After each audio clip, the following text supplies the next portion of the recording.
warahmatullahi wabarakatuh. Waalaikumsalam warahmatullahi wabarakatuh. Kepada Allah kita bersyukur, kepada Nabi Muhammad SAW kita bersalawat.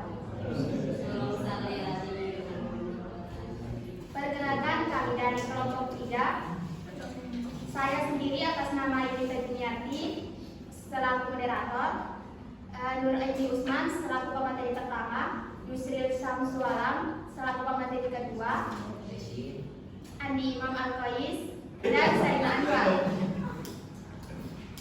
Untuk mengefisienkan waktu, saya persilakan kepada pemateri pertama mempresentasikan mengenai dampak yang ditimbulkan terhadap kasus tersebut.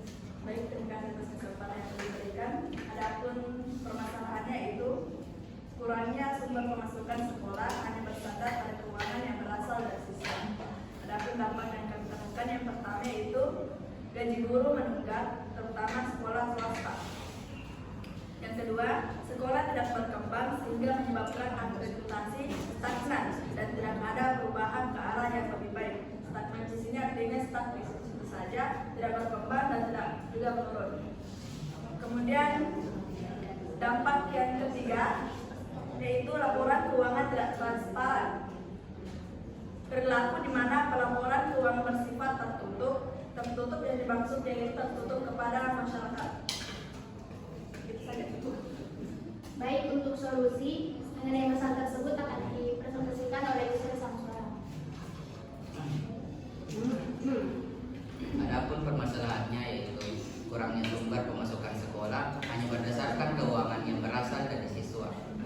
Adapun solusinya yaitu menurut penelitian Liu Yuxian dari Sunade 2014 mengemukakan bahwa untuk meningkatkan pendapatan sekolah yaitu membentuk kerjasama dengan pihak lain dengan cara melakukan LPG atau laporan pertanggungjawaban yang diawasi oleh pihak komite dan pengawas sekolah. Contoh kasusnya yaitu di sekolah pendidikan Madrasah Alia Jamiatul Mubati Cibiawang Malimpi. Sekian, terima kasih.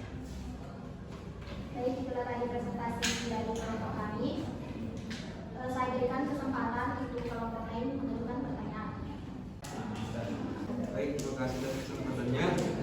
Tadi mengatakan bahwa keuangannya tertutup, begitu, dan tidak terbuka. Dan Anda mengatakan tertutup itu maksudnya tidak boleh diketahui masyarakat. Kan pertanyaan saya, apakah memang harus diketahui masyarakat itu sumber dananya dan dananya? Apakah perlu diketahui masyarakat? Sedangkan kan itu dana dari pemerintah, itu otomatis jangan kelola juga pemerintahannya di situ. Apakah masyarakat itu ada haknya untuk mengetahui atau ada kewajibannya untuk mengetahui itu dana? Dari teman-teman sekalian, pertanyaan dari saudara Ihsan akan dijawab oleh Yusril Samsualam. Yes. Sebelumnya terima kasih atas kesempatan yang diberikan. Adapun pertanyaan dari saudara Ihsan, perwakilan dari kelompok 1, apakah masyarakat perlu mengetahui tentang dana yang digunakan yang di sekolah? Di sini pertanyaan sebenarnya tergantung apa? Tergantung apakah sumbangsi masyarakat juga di sekolah tersebut ada atau tidak. Karena contohnya sekolah swasta jika memang tidak ada sumbangsi masyarakat, untuk apa masyarakat tahu? Namun ketika masyarakat ada kontribusi khususnya yang besar, contohnya memberikan sumbangan dan lain-lain, pastilah dana yang disalurkan itu harus transparan atau ditahu oleh masyarakat. Namun ketika kita berbicara secara umum, pastinya masyarakat harus tahu, karena yang dimaksud masyarakat itu sendiri bukan hanya orang yang di sekitar sekolah itu, tetapi orang di dalam sekolah itu termasuk dalam hal masyarakat. Jadi intinya di sini bahwa masyarakat wajib tahu pendanaan dari sekolah tersebut. Bagaimana dengan saudara? Baik, mungkin masih ada kelompok lain yang ingin memberikan pertanyaan. Tadi pemateri pertama oleh Saudara Indonesia mengatakan bahwa akreditasinya statis itu saja, tidak naik dan tidak turun.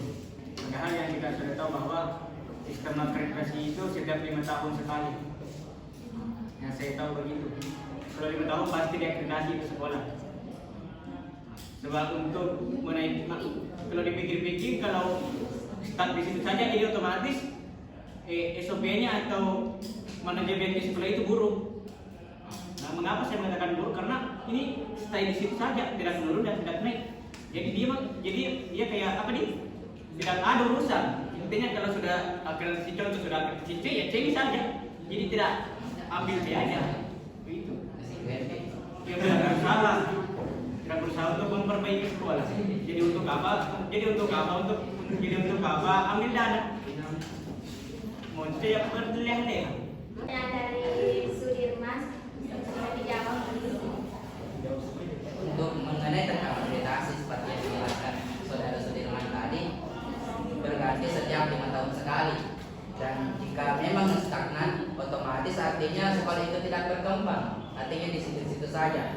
Nah, yang dimana jelaskan tadi bahwa itu memang salah satu kekurangan. Artinya permasalahan yang didapat yang dijelaskan oleh saudari tadi. Nah, adapun solusi yang saya tawarkan tadi, salah satunya itu meningkatkan pendapatan sekolah dengan cara membentuk kerjasama. Artinya apa? Yang dijelaskan tadi baru melakukan kerjasama sehingga terjadi yang namanya stagnan. Dan juga di sini belum terjadi hasilnya. Artinya masih proses untuk meningkatkan, khususnya yang sekolah yang melaksanakannya. Belum 5 tahun, jadi akreditasi ini kan belum tahu apakah berubah atau tidak. Begini, yang saya tahu itu kan, bayangkan coba 5 tahun ini, 5 tahun. Setiap itu dana bos itu saya setiap satu berapa triwulan, 3 bulan 3 nanti, 3 bulan, 3 bulan, 1 triwulan. Itu masa selama 5 tahun ini kemana itu uang? Kalau mau dipikir secara kalau mau dipikir kemana itu uang, masa tidak ada perkembangan di sekolah itu? Kalau setiap satu kali dana bos terima contoh 64 juta, kemana itu uang 64 juta sampai bendara ini tidak melakukan kayak apa perbaikan di sekolah itu. Itu kalau paling sedikit itu tergantung kan kita yang tahu bahwa dana bos itu tergantung dari siswanya. Semakin sedikit siswa semakin sedikit. Kita kasih tafsiran kayak 10 juta lah 1 kali cair. Jadi selama 1 triwulan itu kemana ini dana bosnya? Kali 5 tahun. Masa tidak akan Ini bertanggung dengan pertanyaan Iksan tadi, maka dari itu untuk pendanaan itu harus terbuka, harus ditahu masyarakat, sehingga bukan hanya dari kepala sekolah yang mengevaluasi, tapi masyarakat juga. Karena jika tertutup tadi, maka masyarakat tidak tahu dana itu kemana, otomatis pasti persepsi masyarakat itu buruk terhadap sekolah tersebut. Dan begini, untuk pendanaan dari sekolah yang dijelaskan tadi, sebenarnya solusinya bukan hanya satu, tapi yang saya sebutkan hanya satu. Adapun solusinya seperti yang dijelaskan kelompok-kelompok tadi, ada yang mencari dana secara internal dan juga secara eksternal. Adapun yang internal tadi, contohnya dana pemerintah dan juga usaha-usaha dari anak-anak sekolah di sekolah, contohnya melakukan print out, usaha print di dalam sekolah, dan di luar contohnya dana sumbangsi masyarakat dan alumni. Nah, disitulah salah satu dananya. Tapi untuk peningkatannya bisa dilihat dari akreditasinya. Baik, mungkin masih ada kelompok lain yang mengajukan pertanyaan. Perkenalkan nama saya Nurafifah, koordinator dari kelompok 4. Ada pun pertanyaan yang ingin saya ajukan, saya mendengar sedikit solusi dari yang diberikan tadi bahwa dengan pembuatan LPJ. Lantas bagaimana jika pembuatan LPJ itu sudah dilaksanakan dengan baik, namun di sini kan dananya kurang, jadi sudah bagus pengelolaannya, tapi kalau dananya kurang, ya bagaimana ceritanya? bagaimana berjalan, sudah bagus di pengelolaannya, cuman ada nih laporan pertanggungjawabannya, cuma kan kurangnya di sini kan dananya kurang, jadi tidak bisa juga berjalan efektif itu sekolahnya.